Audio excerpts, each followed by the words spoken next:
Hi friends, welcome to our E2 track channel. దద్దోజనం preparation కోసం వండిన అన్నాన్ని తీసుకున్నానండి. ఒక 200 గ్రామ్స్ వరకు అన్నం తీసుకున్నాను. దాంట్లో ఉప్పు వేస్తున్నానండి. మన రుచికి సరిపడా ఉప్పు వేసుకొని అన్నంలో బాగా కలిసేటట్టుగా కలుపుకోవాలి. ఇప్పుడు ఉప్పు కలుపుతున్నానండి అన్నంలోకి. మంచి కలుసుగాక మన మెయిన్ ఇంగ్రీడియంట్ పెరుగు తీసుకుంటున్నానండి.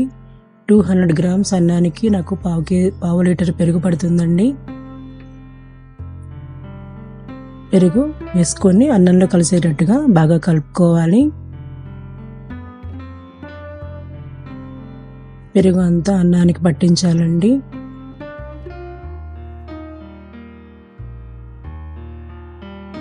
ఇప్పుడు పెరుగు కలిసిపోయింది.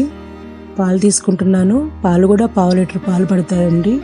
నేను ఫస్ట్ ఒక హాఫ్ పోస్తున్నాను.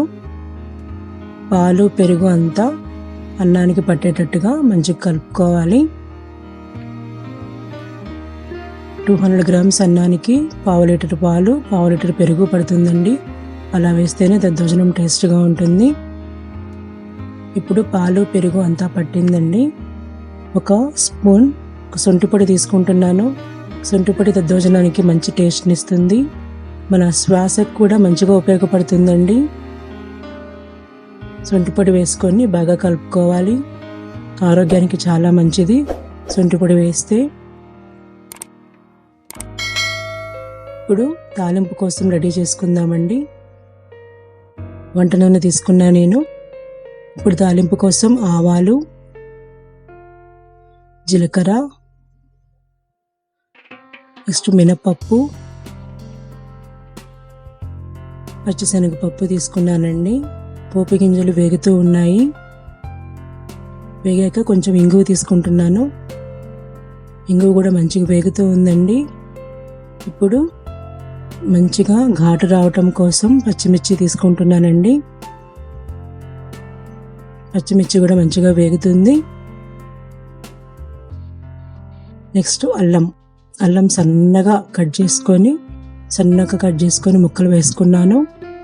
అన్నీ వేగాక లాస్ట్లో కరివేపాకు వేస్తున్నానండి. కరివేపాకు కూడా చక్కగా పోపులో వేగాక మనం ఆల్రెడీ పెరుగు పాలు కలుపుకొని పెట్టుకున్నాం కదా అన్నము, ఆ అన్నంలోకి ఈ తాలింపు వేసుకొని కలుపుకోవాలండి. తాలింపు మంచిగా కలిసేటట్టుగా కలుపుకోవాలి.